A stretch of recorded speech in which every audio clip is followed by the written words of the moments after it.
बेईमानी की कमाई संपत्ति जल्दी नष्ट हो जाती है। मेहनत और ईमानदारी की संपत्ति कई पीढ़ियों तक चलती है। पुराने जमाने में आपने सुना होगा, पीढ़ी दर पीढ़ी संपत्ति बनी रहती है। भाई ये बाप दादाओं की धन संपदा थी तो उसे बच्चे ने और बनाया, फिर बच्चों ने और बनाया। कई लोग ना खानदानी अमीर हैं, क्यों? और कुछ लोग अमीर होते हैं, सफल होते हैं, फिर जहां की तहां के खड़े हो जाते हैं, क्यों? ईमानदारी से चलोगे तो देर में तरक्की होगी, लेकिन वो लंबे समय तक टिकेगी तरक्की, धन। और यदि बेईमानी से धन कमाया तो कितने दिन टिकेगा? लोग बनते हैं और बिगड़ जाते हैं। नाम हुआ, खत्म। बनाए रखना ये अधर्म से नहीं हो सकता। कोई देखे ना देखे, पांडवों का धन हड़प लिया कौरवों ने, तो कौरवों ने क्या वो धन पचा पाए?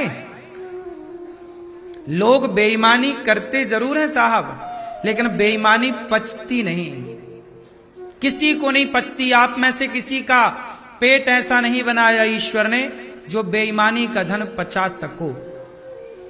हां, 10 साल, ज्यादा से ज्यादा 5 और 10 साल तक रह सकता है, अधिक से अधिक 14 वर्ष, बस 15वें वर्ष में तो खेल चालू हो जाता है।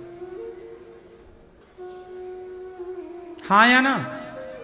हमने कितने लोगों को देखा, बहुत अमीर थे, बहुत गरीब हो गए। कुछ लोगों को देखा बहुत गरीब थे, बहुत अमीर हो गए। क्या से क्या हो गए देखते देखते। हमने रोडपति को करोड़पति बनते देखा और करोड़पति को रोडपति बनते देखा। देखा है हमने अपनी आंखों से। आप लोगों ने देखा कि नहीं? बोलो, क्यों देखा? बेईमानी की ना तो आया ना।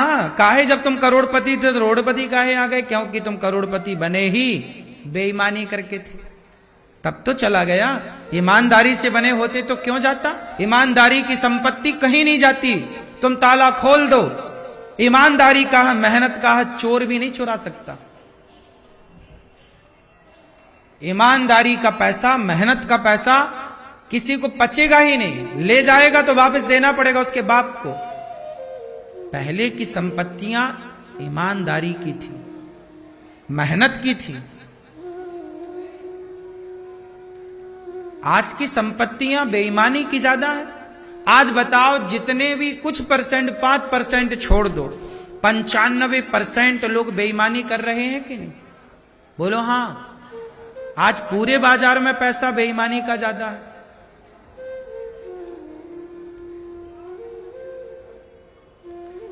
अब टीवी पे ऐड आता है, डर के आगे जीत है। अब बताओ, इससे बड़ी बेईमानी क्या होगी? डर के आगे जीत, वो भी क्या पी के? वो कुत्ते का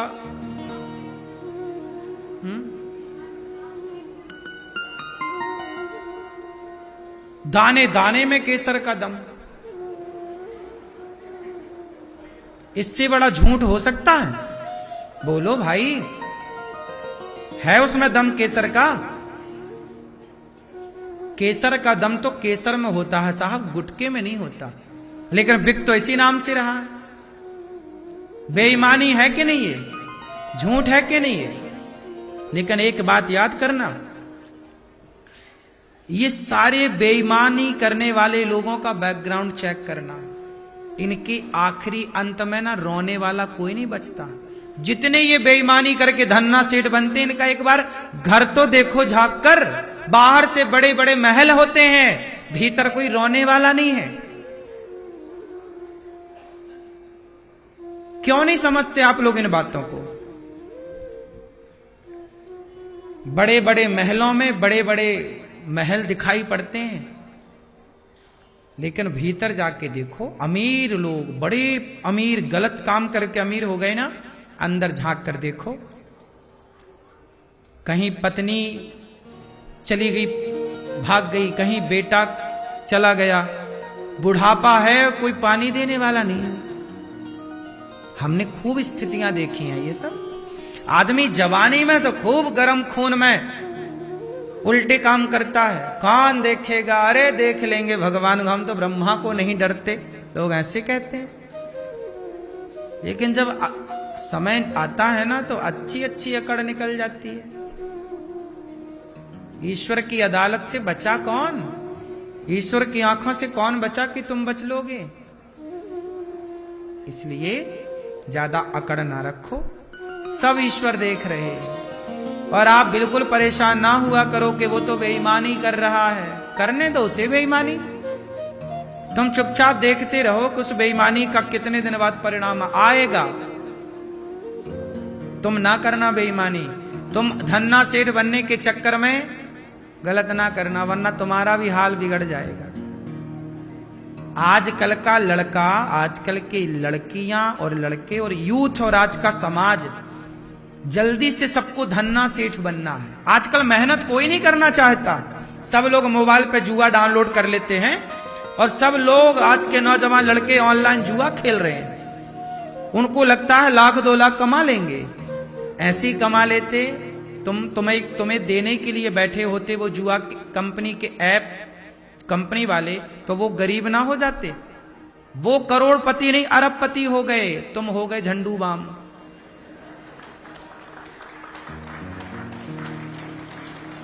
तुम्हारा घर बिक गया, तुम्हारा बाप सड़क में आ गया। हां क्यों? तुम्हें जल्दी धन्ना सेठ बनना था। सुनो, धन्ना सेठ जुआ खेल के ना बनो साहब, बेईमानी का पैसे से बचो, धन्ना सेठ बनो, मेहनत के बल पर बनो ना, ईमानदारी से बनो। अमीर बनना चाहिए। मैं चाहता हूं कि आप सब अमीर बने, पर सही रास्ते से अमीर बने, गलत रास्ते से अमीर, क्योंकि गलत रास्ते की अमीरी तुम्हारा नाश कर देगी। तुम बन भी गए तो वो पैसा पचेगा कहां? मेहनत करो साहब। अब अनिरुद्धाचार्य देखो आप लोगों के सामने है, मैं भी तो तुम्हारी उम्र का बच्चा हूं ना, मेरी उम्र के बहुत यहां लड़के बैठे हैं, बहुत सारे आप दादा मैयाओं के, तुम्हारा बेटा मेरी उम्र का होगा, मैं 34 साल का हूं, 34 रनिंग चल रही है। तुम्हारा बेटा मेरी उम्र का होगा, तो किसी का पोता मेरी उम्र का होगा। ये मैया बूढ़ी बूढ़ी बैठी है, इनके पोते मेरी उम्र के होंगे, तुम्हारा पोता भी मेरे से बड़ा हो सकता है। मैं भी तो जुआ खेल सकता हूं ना, तुम ही जीत सकते हो क्या? मैं भी तो खेल सकता हूं जुआ, पर मैं ये रास्ता चुनता ही नहीं, मैं बेईमानी से लेते ही नहीं ना, शौक ही नहीं, मेहनत करने की आदत है ना, मेहनत करके खाने की आदत है, आदत ही नहीं है बेईमानी, बनने नहीं हमें धन्ना सेठ। आप अपने बच्चों को बताओ, आजकल जितना भी क्राइम हो रहा है, अपराध हो रहा है, केवल इसी चक्कर में कि लोगों को जल्दी धन्ना सेठ बनना। ये लड़कों को मोबाइल का शौक रहता है, मेरे पास भी बड़ा मोबाइल हो, बड़ा वाला आईफोन हो, उसके लिए क्या करते हैं? मोबाइल चुरा लेते हैं। आज कितने सारे नौजवान लड़के मोबाइल चोरी का काम कर रहे हैं, पूरे भारत में बहुत खासा बिजनेस चल रहा है। बड़े बड़े शहरों में तुम जाओ, मोबाइल पीछे से लेके भाग जाते हैं। कौन है ये लोग? वही हैं जिनको जल्दी से धन्ना सेठ बनना। कितने दिन चलेगा ये सब काम? कब तक चलेगा?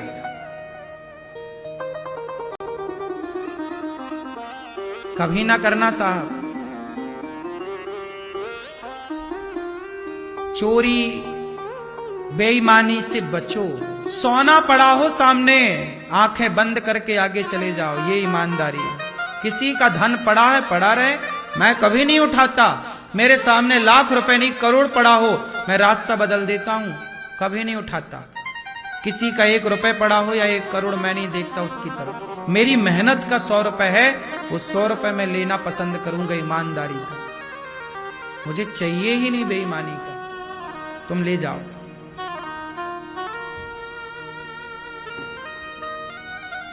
इसलिए ये जो जल्दी से धन्ना सेठ बनने का सपना ये नौजवान लड़के देख, उनको लगता बाप ने मेहनत करके की, क्या किया, मैं तो जुआ खेल के कमा लूंगा। नहीं साहब, वो जुआ का पैसा कहां टिका, कितने बर्बाद हो गए। जुआ खेला कौरवों ने तो उनका धन चला गया, वनवास जंगल जंगल घूमना पड़ा पांडवों को जुआ के कारण। गलत तरीके का पैसा गलत ही है। पैसे, सब पैसा भी तो पचाऊ नहीं है, सब पैसा थोड़ी पचता है। क्यों जी पचता है? ईमानदारी का पैसा पचता है साहब, मेहनत का, जो ईमानदारी से पसीना बहा है। गलत पैसे से बचो, बच्चों को बताओ ये सब बातें कि बेटा गलत पैसा ना कमाओ। यदि गलत ना कमाएंगे ना तो भारत का क्राइम खत्म हो जाएगा, जीरो हो जाएगा। अपराध, आज सारे अपराध इसी चक्कर में है, सबको धन्ना सेठ बनना है, जल्दी बनना है। आजकल लोग वेट नहीं कर रहे हैं, जल्दी बनना है। आजकल लोग काम नहीं कर रहे हैं ईमानदारी से। ईमानदारी यहां समाप्त हो गई, आजकल लोग ईमानदार नहीं हैं। अब अधिकांश लोग, अब बताओ आज के जमाने में विश्वास करने योग्य लोग बचे हैं, कम बचे हैं। आप जिस पर विश्वास करते हैं वही धोखा देके भाग जाता है। हर फील्ड में आज धोखेबाजी हर जगह आपको मिलेगी, धोखा दे देते हैं। तुम किसी को काम पे रखते हो, वो तुमसे काम सीख लेता है और तुम्हारी कुछ चुरा बुरा के ले जाके फरार, तुम्हारे ग्राहकों को अपना बना लेता है, तुम्हारा खेल खत्म।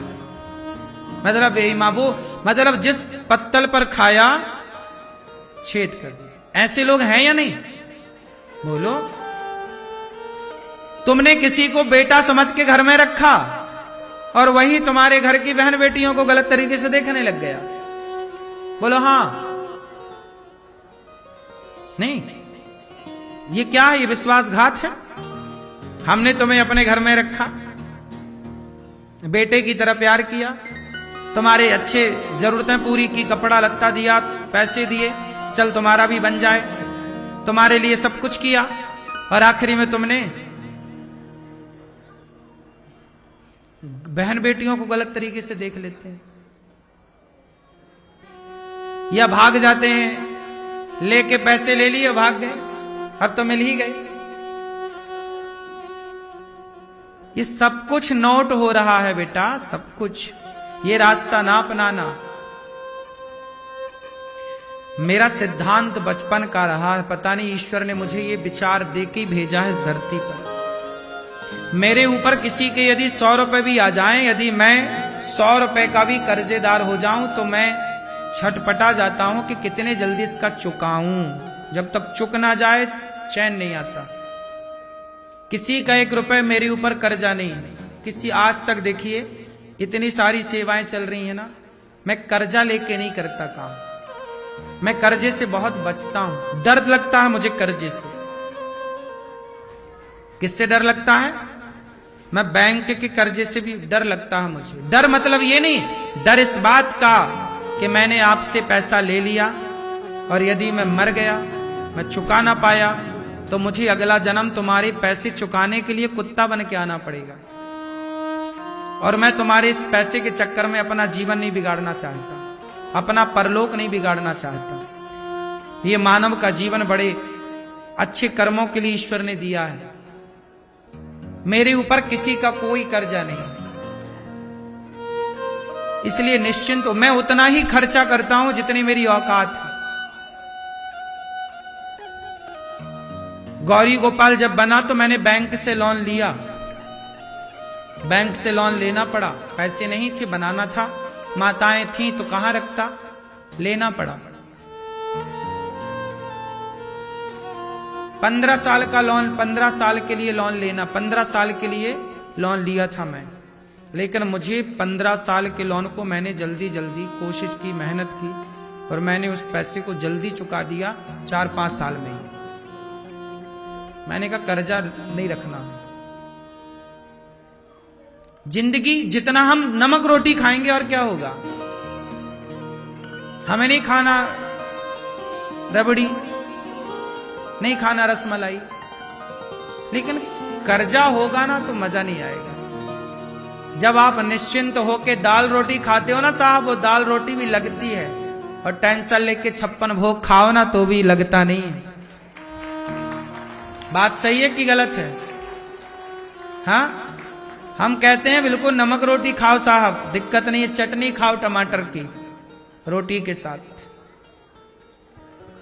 बेईमानी नहीं, बैंक के साथ भी क्यों, मैं सरकार के साथ, बैंक के साथ क्यों, और आप लोगों के साथ भी क्यों, किसी के साथ भी।